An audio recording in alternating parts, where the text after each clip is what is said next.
waaleykum salaam. maa ngi leen di nuyu. di leen ziar. comme ni ñu ko baaxantal def rek. weer koor bu ñëw. dama bañ waxtaanu dëkkandoo. waxtaanu fàttaliku suñu diine. dëgg la. maa ngi kontaan di rafetlu lool. moo ñëw nag ba si këru Farba. di ko fi defee Farba. dëgg la. alhamdulilah sant yàlla bu baax Farba. loolu rek ko waral sabab li ñuy waxtaan si. waxtaanu mbokk. waxtaanu diine. waxtaanu dëkkandoo. jërëjëf. loolu rek la jërëjëf. asalaamualeykum wa rahmatullah. waaleykum salaam.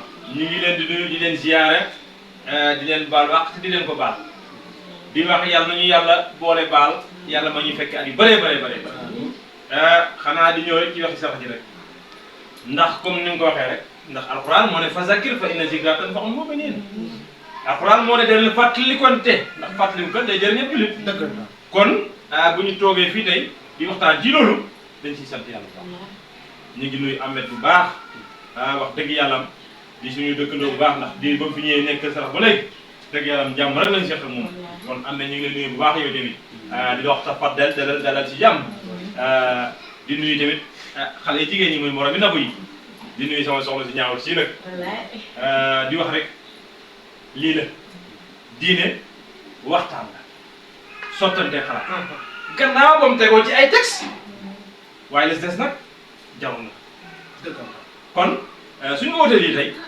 dañ ciy sant yàlla bu baax ndax kat jigéen ñi surtout yéen war ngeen a mën a gën a gëstu ba xam seen diin ndax yéen léeg-léeg da ngeen di faral sàggan nag ci seen diin te ku si nekk si yéen nag mën ngaa dugg ko génn jaay di dugg ko génn leblantee fay waaye seen diine seral loolu nag war ngeen see jóg ni ngeen si jógee mooy nan laajte ndax imaam Malik dafa ne dee leen laaj ñi xam ñu xamal leen dëgg la su ngeen di topp nag topp leen ñu daan topp suñu si yonent bi sallallahu alayhi wa sallam kon gannaaw ba lii am na waaye ñu si fàttalikante loolu alhamdulilahi rabbil alamin alhamdulilah kon daal li ma leen di mën a wax mooy waxtaan bii yàlla nañu yàlla may ñu koy fekkee at yu bëri ndax buñ ko fekkee yàlla nañu ko topp ndax loolu rek moo jëm asalaamaaleykum. waaleykum salaam kii di sama kër. Tos. maa ngi si jàmm. ziar naa la. Zero ziar. fan ngay waxal lu ma yegg si nga. wallaay alhamdulilah. macha allah. ok lii moo tax sama doom bi tey kanam ci leer. dañoo bëggante nag. dañoo bëggante macha allah. jërëjëf jërëjëf قبلنا يا ربي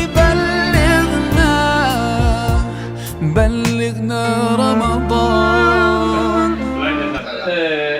frère man de wallahi ñëw na man pour gaax sax waaw ma ñëwoon pour toog déglu rek waaw waaye man gis na yow lu ma gisoon pour bu nekk si biti nekk nekkul si biir dëgg la dëgg la dëgg la olof bi dafa xaw a waaw waaw peut-être comprendre nañ wallahi nit bu baax jërëjëf man mi ngi jàpp nit bu bon waaye wallahi nekk nit bu baax dafa tàng rek ci waxoon na ma kaa sax suma xarit bu baax la dëgg la depuis xale bu léegi wallahi waaye xam nga jaxas mi la day indi lu bëri wallahi bu ñëw fii rek ma am fu benn coow bu bëriwul rek wallahi mu jàpp nit bu baax wallahi wallahi dëgg bett na ma lool dogguma la sax maam. ñu ngi def fii jataay bi. ñu baax rek fi nekk. dëgg la kii dafa baax. bu ñu nekkee gone ñooy ànd. amaan na keroog bu ko fi fekk da fekk si yeneen xarit. dëgg la xam nga moom nag ak jàll la.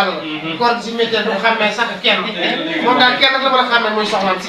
waaye kii sama dëkkandoo. waaw dëkkandoo baax nga man dama amee problème estomac. mbiskit bu jógee wóorte. waaw dama see lekk bu doyal. wallaay wallaay dëkkandoo baax ni loxaatee bu baaxee ni. لك معجزات وعكست كل الورى alhamdulilah rabbil alamin kon ko la génne لك معجزات